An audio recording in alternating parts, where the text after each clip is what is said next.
Okay, nice to see you. Nice to see you, Ralph. How you Very doing? good. All right, so I'm without my assistant. As I mentioned to Mike, I'm in San Diego tonight at my grandson's high school graduation, and they're all saving seats, and I've got plenty of time, so I can just go there for the graduation. So this is my getting out of that duty. So what we want to do tonight is we want to negotiate. We want to learn a little bit about negotiation. And to do that, I've asked a couple of the people in our group to read the assignment. Now, I've given every one of you an assignment either as a seller or a buyer, so that you know what they're talking about when we come back. But right now, I'm going to invite Michael and Margot to go into breakout room number 1. I want to open all rooms. Okay. Open all rooms. Okay, can I just ask, I Yes. was to read the dry cleaning. Yes, the dry cleaning, but there's also a negotiating piece that was sent to you, either a buyer or a seller. You don't see that. Yeah, I don't have it either. I don't know if No. Oh, yeah, I got it. Will you read that? The truck. Yeah. Okay. And so I've got Margot and so Margot and Michael. Why don't you go into the room, and then Margot, before you start negotiating, read that. It'll take you 2 minutes. It's not complicated. And what we're doing here is we're not trying to game the system. I just want you to negotiate as you would normally negotiate, because that's going to be the learning experiences. Oh, that's what I did.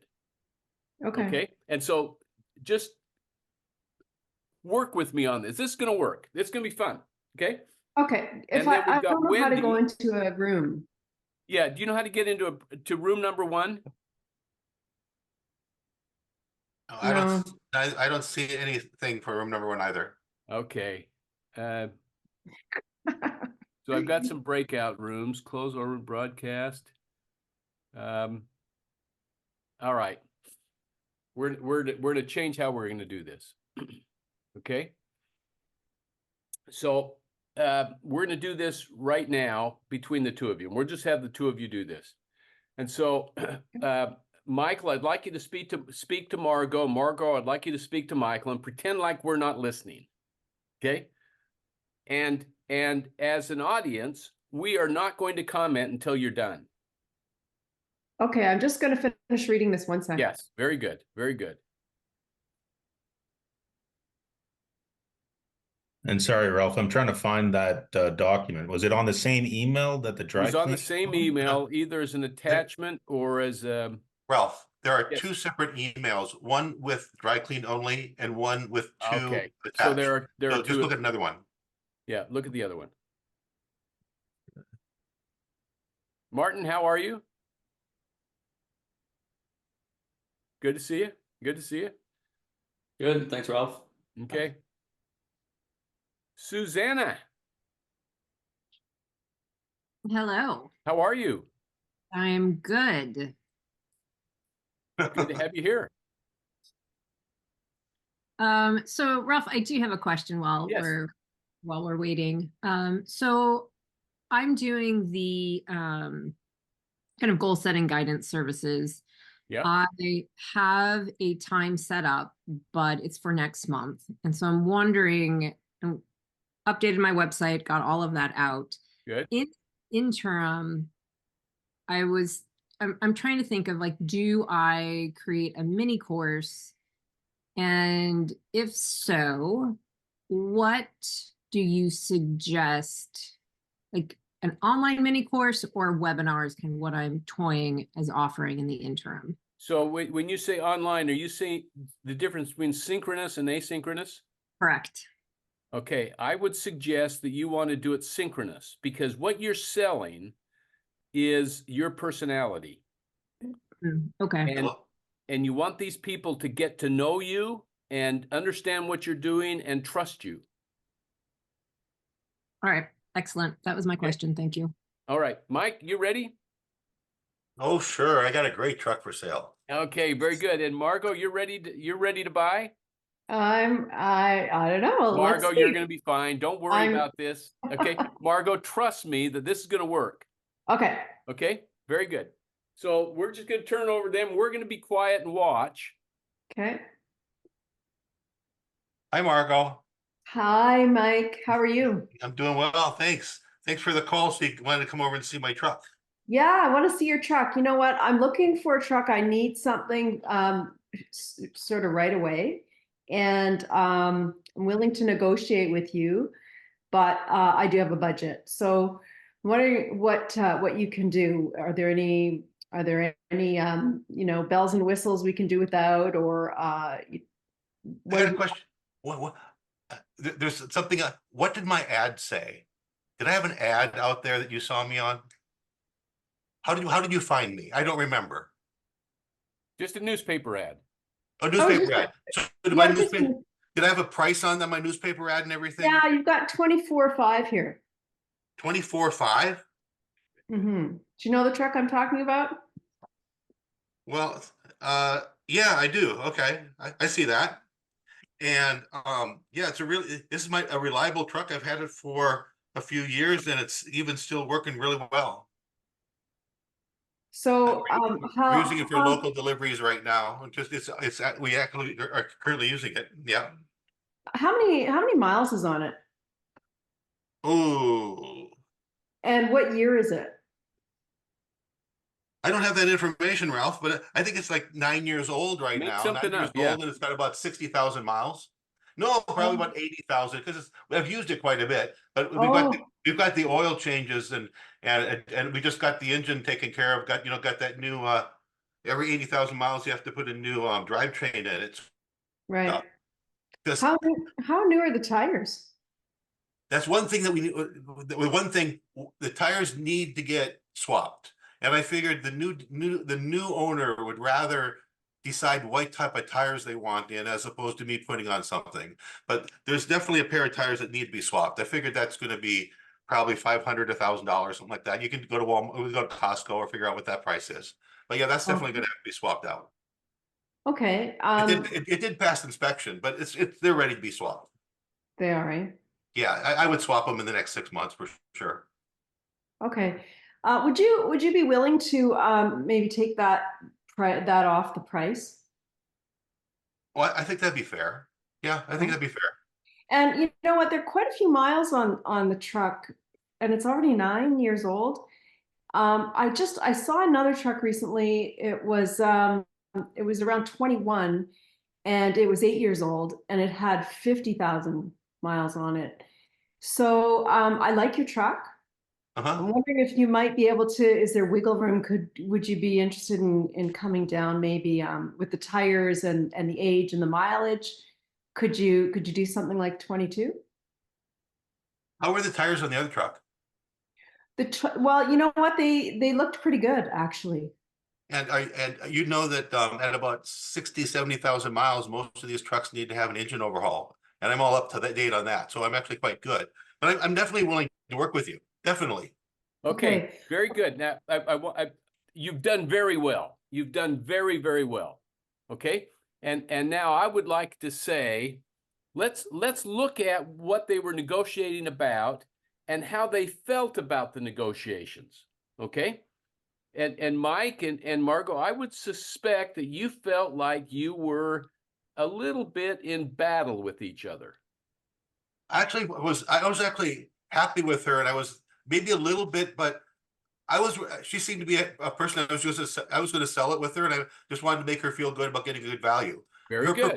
Her proposed price, I was pretty much willing to accept it. I wasn't going to go nickel dime back and forth. Okay, so there's a likelihood you could have agreed on 22,000. Yeah. Would you have bought it at 22, Margot? Yeah. Yeah, very good. And would you both have gotten a good deal? Yes. Yeah. I would have been okay with that. Okay. Was there a better deal to be had? Maybe. What do you think? Oh, you mean between us, like with Between the this? two of you, was there a better deal that could have been struck? Well, I think what I have heard you say in the past, which has really made an impact for me, is that it has to be a win-win. If both parties are happy, then you've struck the right deal. Very good. Now, if you're negotiating on money, are both parties happy? It's I'm tough. comfortable with it. Yeah, Okay, but it's tough. it's tough to do that one. It's tough to do It's that. tough. And I'm going to suggest that when you're negotiating, that you ought to be negotiating about everything else besides money first. Negotiate everything else besides the price. And then the price will take care of itself. I see. And let me give it to you this way. There was nothing said in either of the papers that you had, but there was kind of the inkling that the seller needed not just to sell his truck, but also needed a job. Oh, I Is that didn't. true? Okay. And the buyer not only needed to buy a job, a truck, but also needed a driver. Oh, yeah. Okay. Now, because when everybody does this, because we focused on the money first, we forgot to do a little chit chat. Now Michael started that. How are you doing? And he asked some good questions, and Margot also did it. Okay, but a logical question could have been something like this, from Margot to Mike. Why are you selling this truck? Yeah. Okay, now that's not an outlandish question, and Michael could have been appropriately defensive, saying, I don't want to give up any information that will put me in a negative position or make my negotiating position weaker.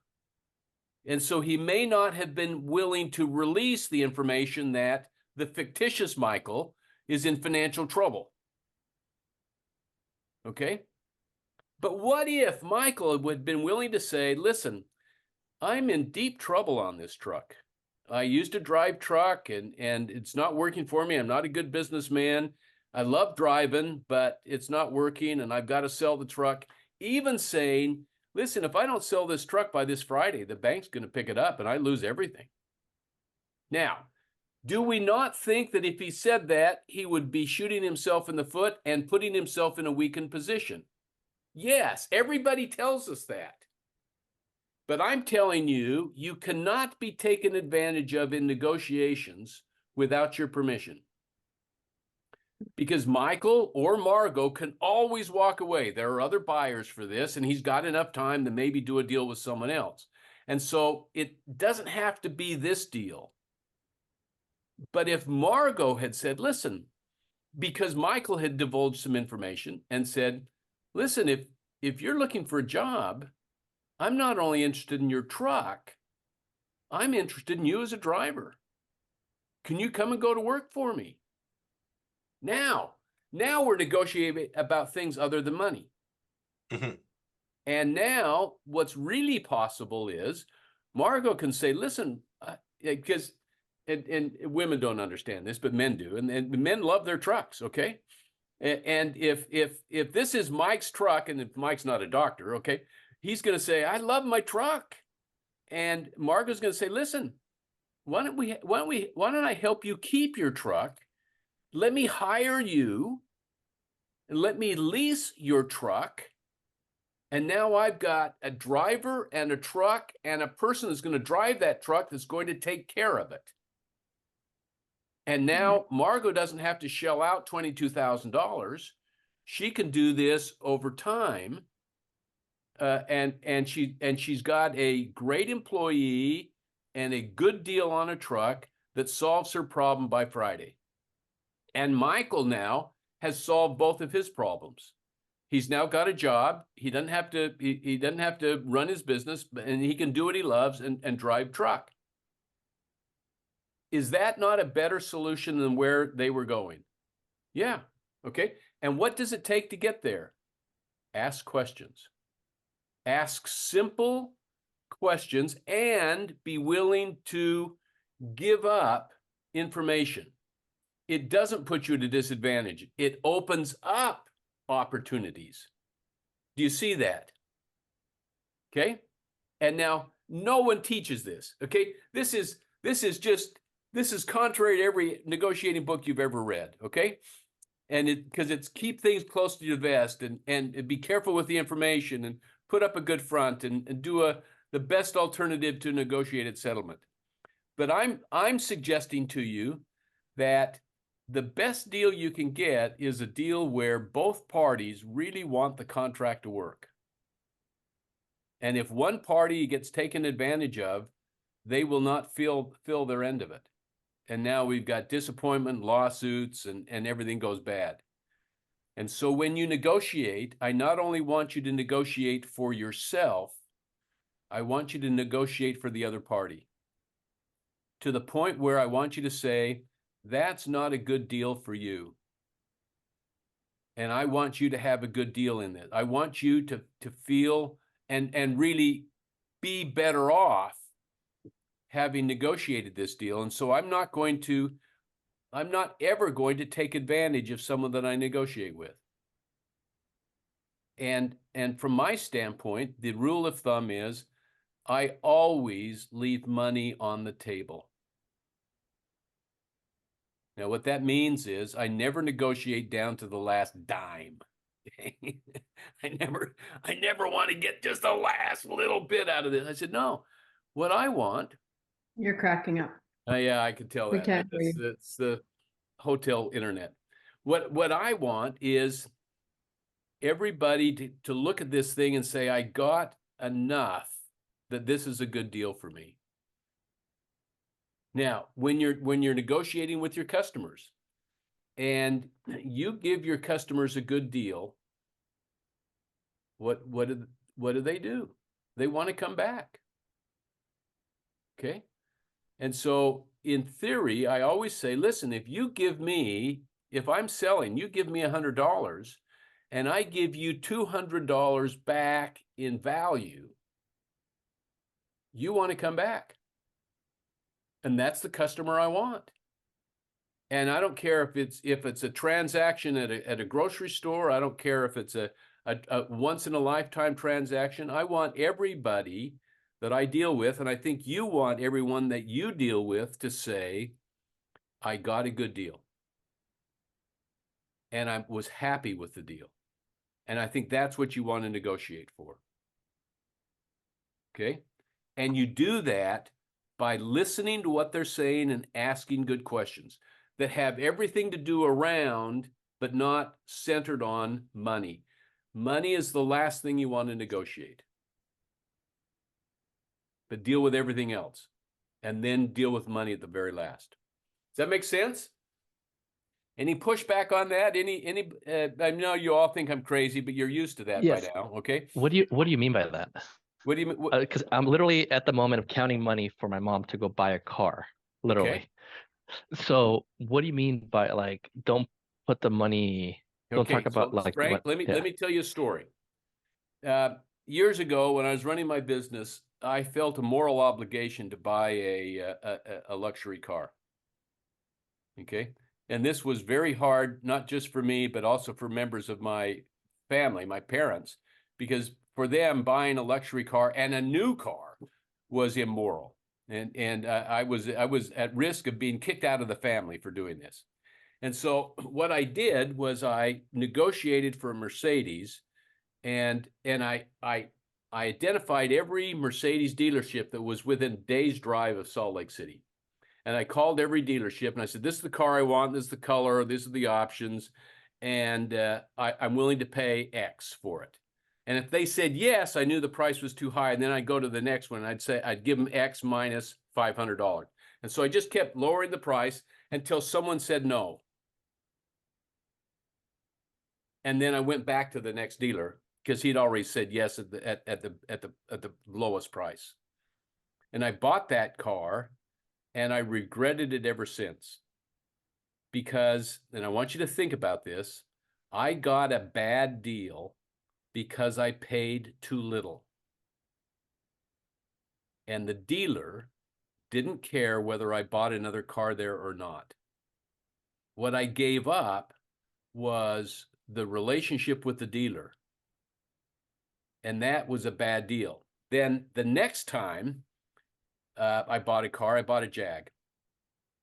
And I went in and negotiated with the Jag dealer, and they had the car. I want the color and the seats and all that.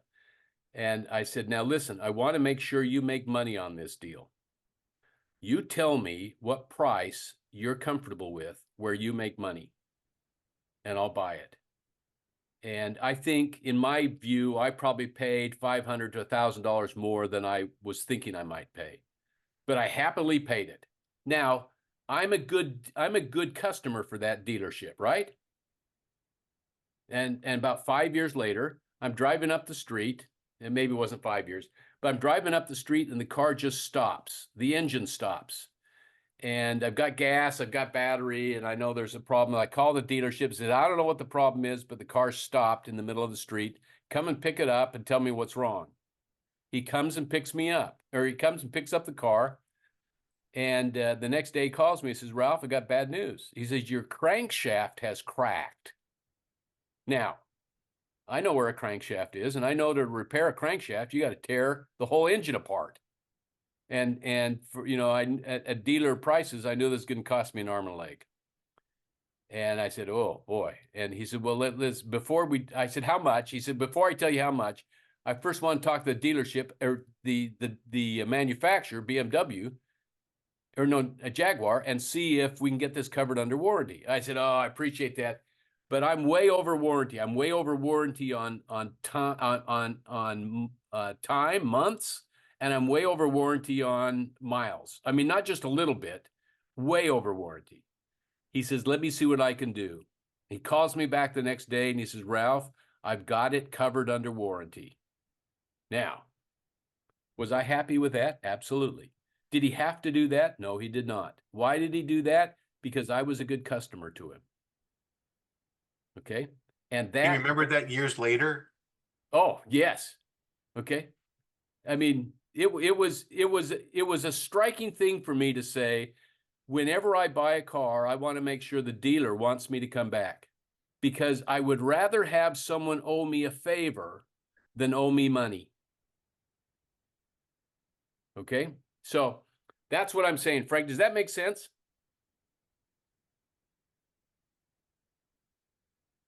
Frank? Sorry, I was trying to find an unmute button. Yeah. Does that Yeah, make sense? it's more about the relationship and Yes. taking care of the customer. Yeah, I can see how that is. And your responsibility it's as you're a more like buyer you're is taking to care take of them. care of the dealer, which sounds a little odd. Buyer, take care. Your Yeah, I don't get responsibility is to that. make sure the dealer gets a good deal. I don't want him to get rich on me. I understand that, but I also don't want him to do it at no cost. Okay, so let's say they're selling this car for, let's say, 10,000. Okay. It's a decent car, seems like it's decent and everything, decent tires, decent engine, Okay. decent mileage. Car looks good and everything, looks great. Now, if they're selling for 10,000, now, but I would negotiate it, or not negotiate.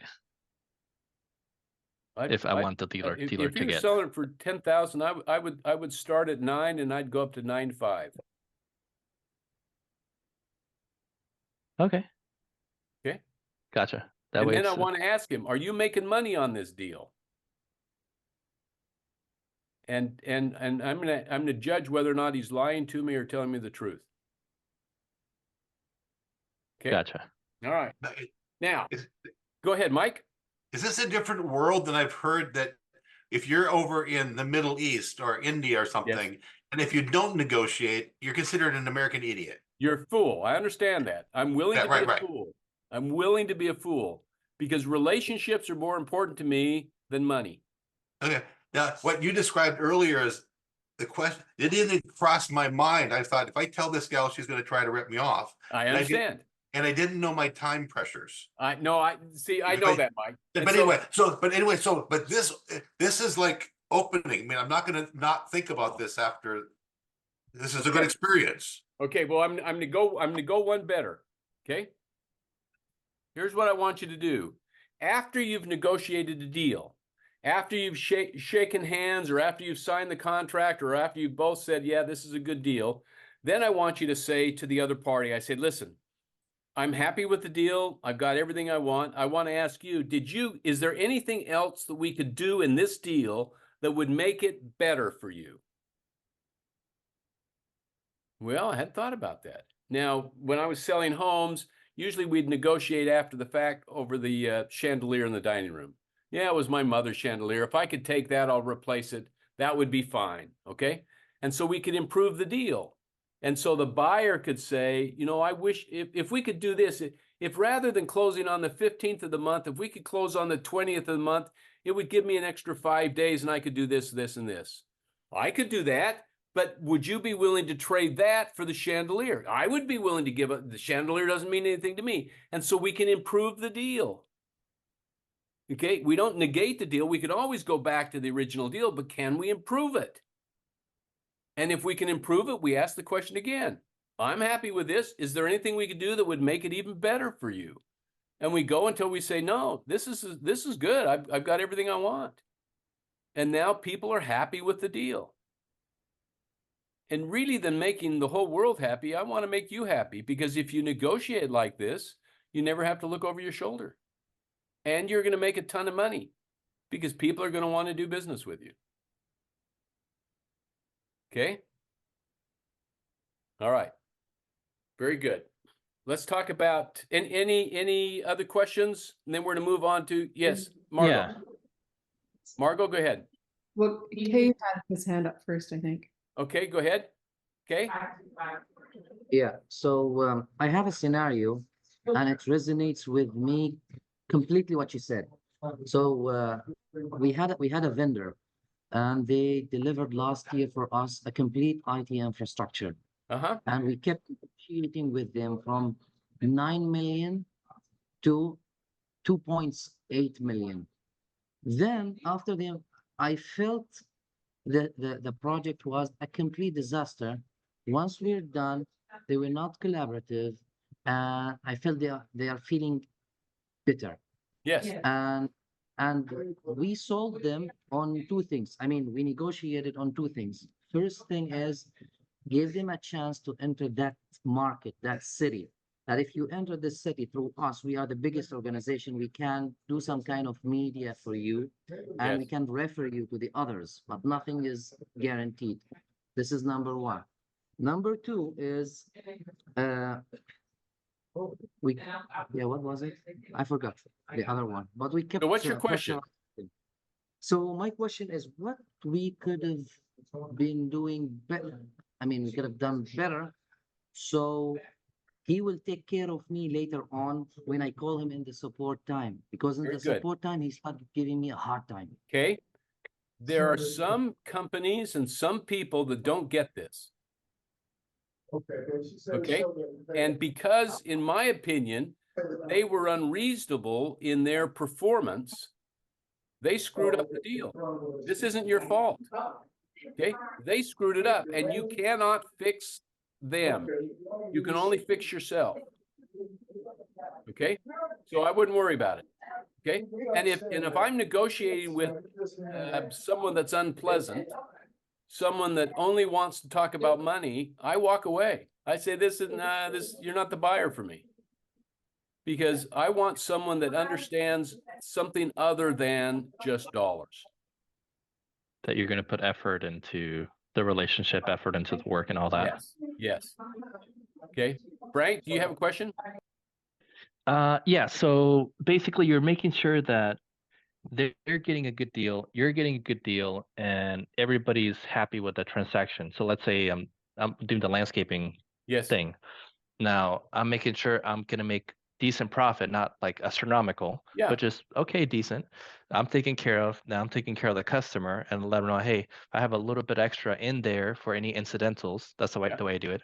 And it's is that way that I don't have to go back to you on that. Now we don't use it. I'll just give it back to you and we're good.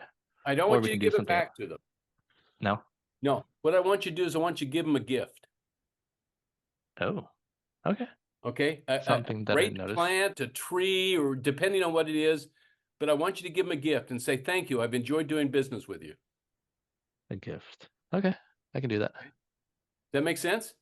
Yeah. And they'll be Now I thrilled. see it. Okay. Yeah, They'll be and thrilled. it's like the cookie thing that you did Exactly. with. Exactly. Margot, your question. Yeah, you know what? I'm thinking maybe you answered it. Like, I see how this works between like business to business. If I'm negotiating with Yeah. somebody who's going to do my social media, for example, or for, that way. You want the person that's doing your social media to love you. Yeah.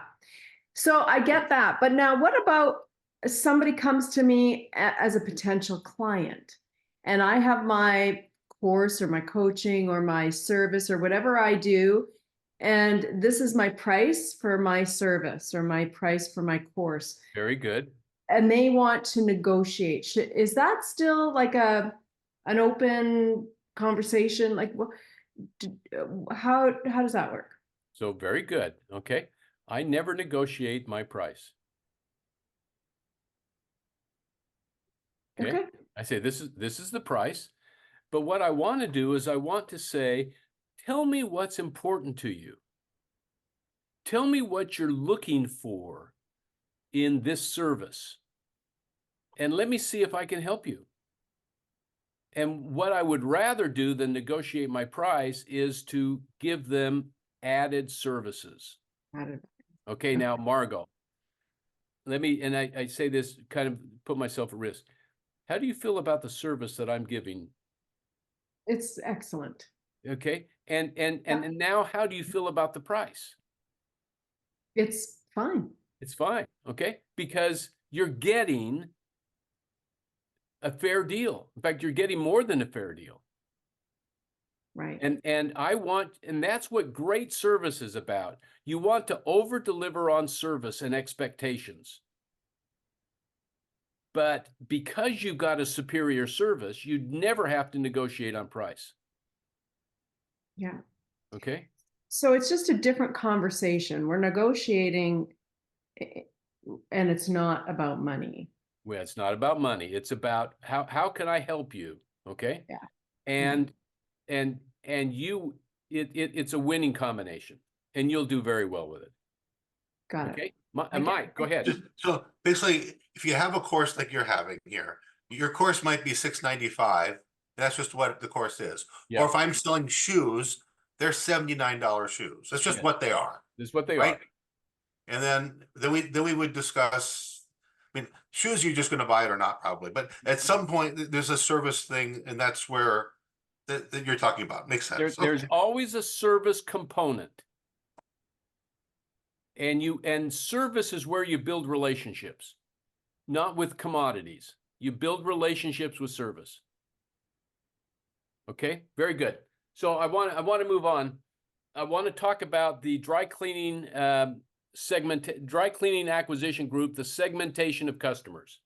And there's a little bit of a concept here I want you to think about in identifying who good customers are. Who are good customers and who are bad customers? Now, to most entrepreneurs and to most small business owners, any customer is a good customer. Okay? Any customer is a good customer because we think better sell it to them than no one, and that's not the case. There are good customers and there are bad customers. And if they're a bad customer, it's because you're not a good fit. And I want you to have the courage to let bad customers go somewhere else.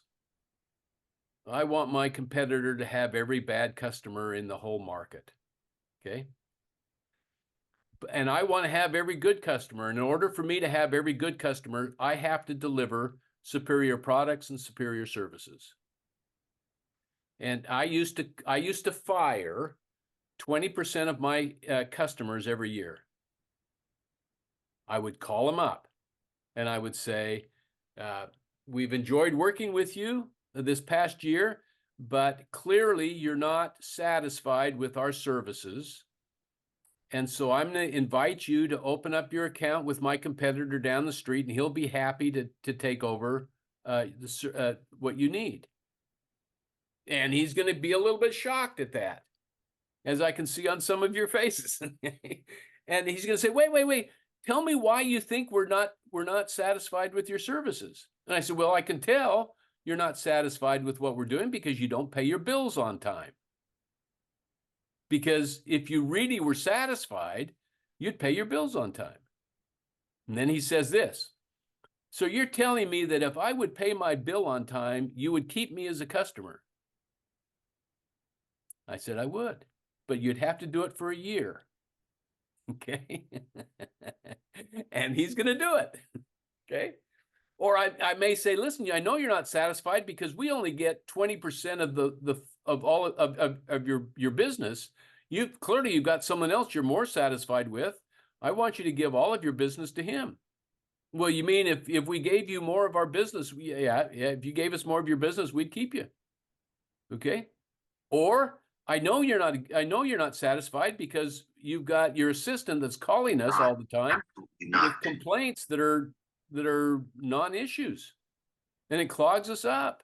We can't continue to deal with the negativity. And so we're going to suggest you go down the street. Okay. And when I get rid of a bad customer, I can replace a bad customer with a good customer that I can make money servicing, and they'll be happy. So I can expand my business without actually having to build a new warehouse, because I just enrich the customer pool.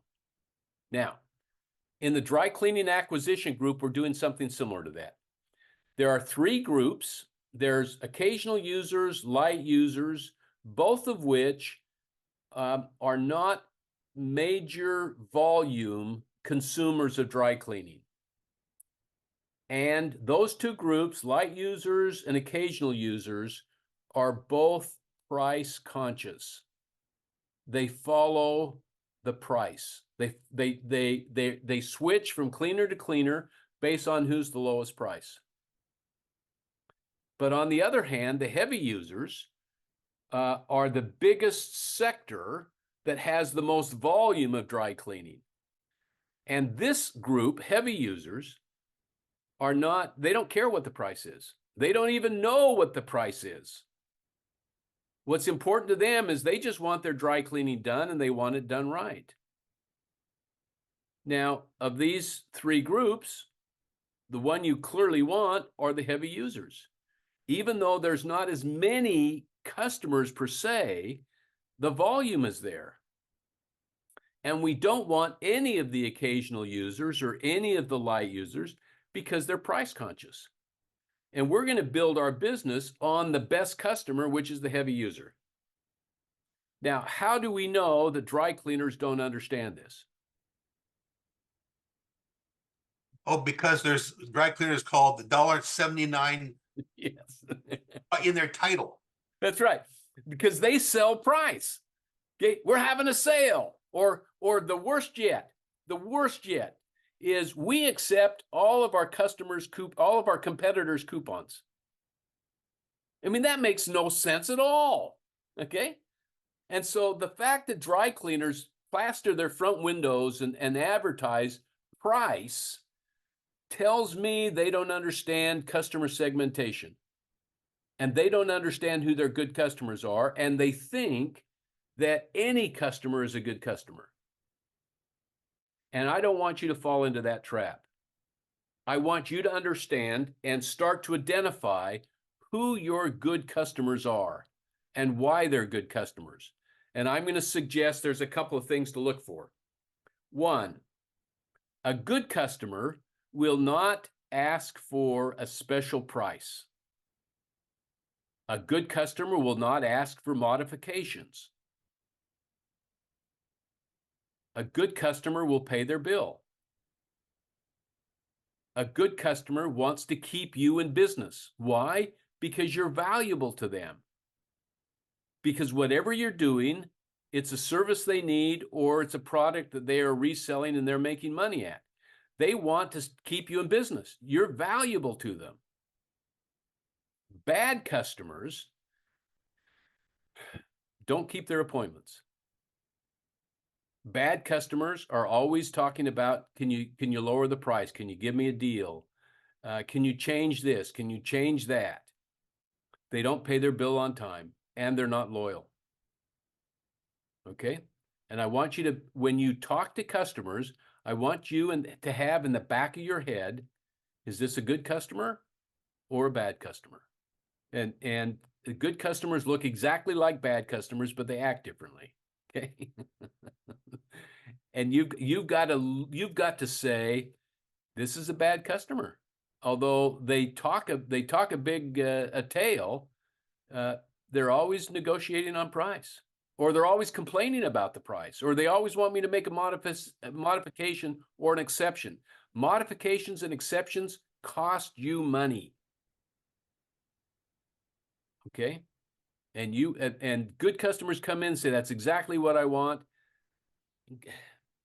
I had a customer the other day that during December, I'd had a heart attack and I wasn't my full strength. And so I discounted their bill by 50%. And then in January, they paid the bill in full. And I said, wait, I said, I gave you a discount. He says, I know you did. But we felt like we got full value in December, regardless of what you said. We were very satisfied with what you did, and we wanted to pay the full bill. Is that a good customer? Yeah. Okay. Is that a customer that's willing to be fair? Yes. And am I willing to bend over backwards for that customer? Yes. Because they understand, listen, we're willing to pay for what we get. And there are customers out there that are that good. And those are the customers I want you to have. Okay? And you do that, you accomplish that by giving superior service. And once you're viewed as the premier service provider, you will get every good customer in your trading area, because people want to deal with the best that are the best. Okay? Yes, Daniel, go ahead. Yeah, I was like $2 short on my payment to you the other day, and I don't know how to somehow give that to you, but that is important to me to pay you this exact same thing for the exact same reason. Daniel, but absolutely correct. Your word is good enough for me, my friend. Well, I'll get it figured out somehow. You're great. You're great. I love it. Okay. Now, I've told you the story about the cookies, did I not? Okay. And that was my delivering the 12 cookies and saying I never want to have a customer leave with a bad taste in his mouth was evidence of superior service. Okay. And the fact that I was not willing to lower the price was evidence of superior service. People that lower their price, that compete on price, always lose. It's a race to the bottom. And really what we should be doing is racing to the top. We should be racing to give better service, better quality, more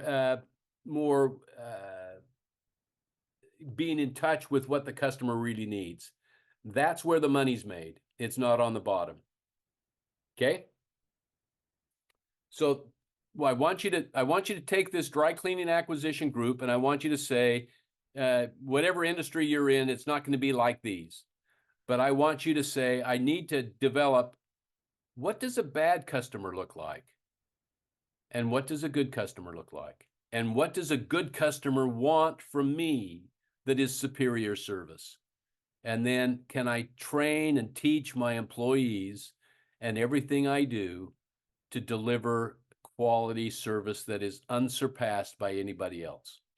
And you're all capable of doing that. Okay? Fair enough? All right. I love doing this. Absolutely love doing this. Good. So next week we're going to talk about marketing, and I'm gonna send you some materials you can think about. Okay, go ahead. Ralph, so all what we think about is this kind of segmentation, and do we need to forget about the psychographics and demographics and all those kind of segmentation? Do we need just to throw that and They're think all about a it this way? factor. Okay. Okay. So here's I want you to think about this, okay? If we went to a football game, a soccer game, a basketball game, everybody's watching the game, but everybody is there for different reasons. Okay? So I may go and I may sit up in the nosebleed seats because price is a factor and I just want to be in the arena. Okay? I want the ambience. I want to go down and buy hot dogs, okay?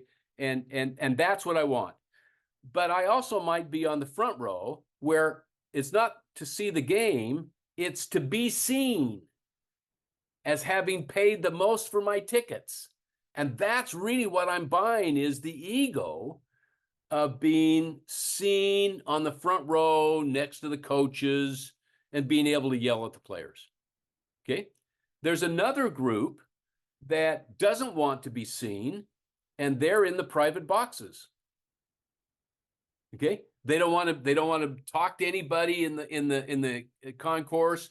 They want to go in a special elevator up to their box, have a party on their own, and then go down the elevator, get in their private car and out. Okay, but you're still selling the same game, but you're satisfying different needs of different segments of the people that are there. And in a sporting game, a sporting arena, there's probably 20 or 40 or more segments of customers. Okay? Not every customer is the same. In fact, none of them are the same. Okay? Okay, very good. Did you learn anything tonight? Yes, Margot. You did? Yeah, I just I have this membership that I'm starting. Yes. And I had a great offer for the first 50 people that joined. Yes. And I'm not going to do that. That's right, because you're training them to look at price. Yeah. You see Yeah. that? Yeah. And now the fact that everybody else in the world does this does not mean it's right. Doesn't mean it's smart. Okay? I want you to be smarter than that. Yeah. Thank you. But Margot, I want you to know, I think you took Mike to the cleaners. Okay? I'm teasing you a little bit. Okay? Now, Ralph, like when you're starting off, do you think there's some value in trying to compete a bit on price? No. And then also, no, because you're training them. Yeah. What I want you to do is, rather than giving them lower price, I want you to give them extra service.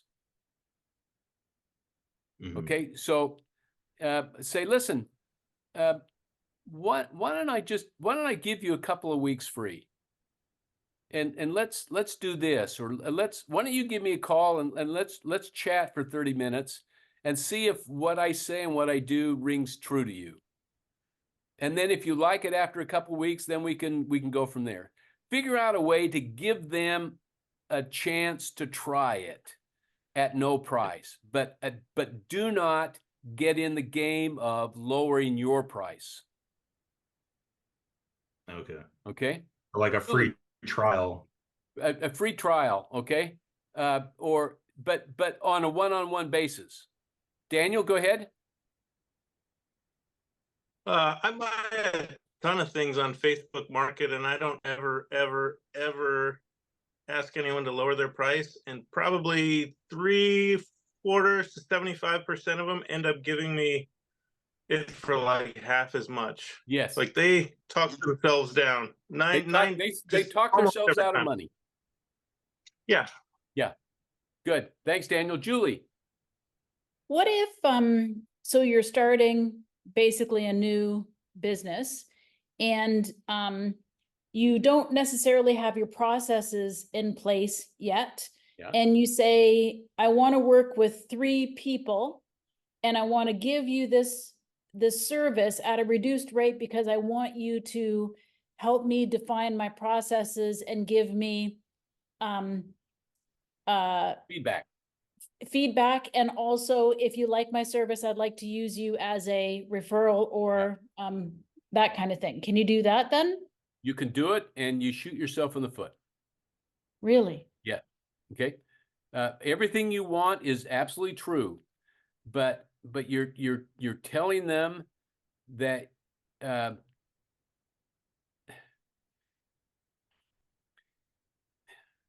let me say it Because this your processes aren't 100% way. yet, I right? understand your processes will never be 100%, Okay. and they don't know that they're not 100%. Okay. Okay.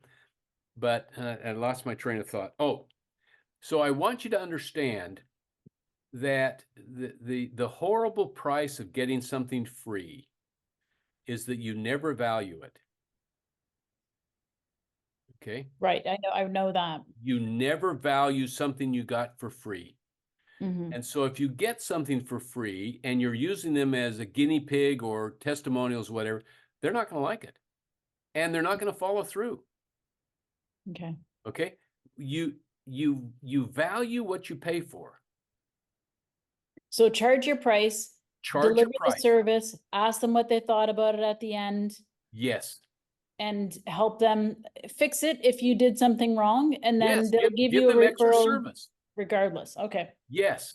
that Very makes good. sense. Martin. My question, I was actually negotiating today Good. to buy a company. Yeah. And my question is about how, once I presented my offer, I could tell that there were things that he wasn't fully excited about the offer. Yeah.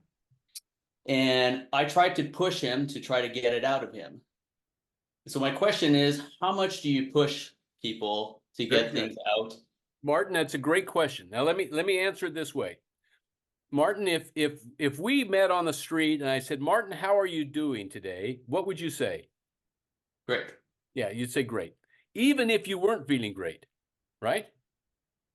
Because you don't trust that I really care. Mm-hmm.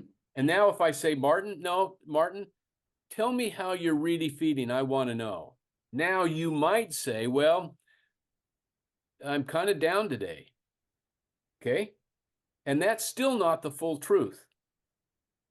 And then I'm going to say, Martin, tell me what's going on. How can I help you? And now what you've learned is that I really want to know. And now you're willing to talk to me because I've demonstrated that I'm safe to talk to. Does that make sense? Mm-hmm. And so in negotiating, just like we did at the beginning of the class, the whole issue is in talking enough to these people so that we establish a common bond, that we're trying to find a way to buy this company so that it meets the needs of the seller and that it meets your needs. Mm-hmm. And that's more important than money. And the next time you talk to them, I want you to spend more time talking about fishing or golf or cars or whatever, to establish the fact that money is not the only factor in your life. Now, Oh, we definitely gone through a lot of that. Wasn't Good. like we've been in talks for a good month now, and there's a lot of rapport that's being built and all that. I just knew that now when it was like the time to give response, he wasn't giving me the right. He was throwing me answers, and they Yeah. weren't like just Canned the answers. old Yeah. like I have to talk to my wife. Oh, I'm kind of too busy about this other tender that I'm working on. Like, just excuses, and I can tell when someone's giving me excuses. Yeah, exactly. And what he's saying to you, and I want you to read this because you've misread it to a degree. He's saying, I don't trust you still yet. Mhm. Okay. And so I want you to say, oh, fine, go talk to your wife and give me a call when you're comfortable. Because I want you to be non-threatening to him. And that's exactly what I did. Good. There was a part of me that wondered if I should have pushed it more. No. Because you're not going to push anyone into a deal they don't want. Right. And you want them to feel comfortable with the deal. And you need to be viewed as safe to deal with. And because before he does a deal with you, he's going to say, listen, he's got to say two things. I like Martin and I trust him. And until you get to both of those, you're not going to get a deal. Yeah. Okay.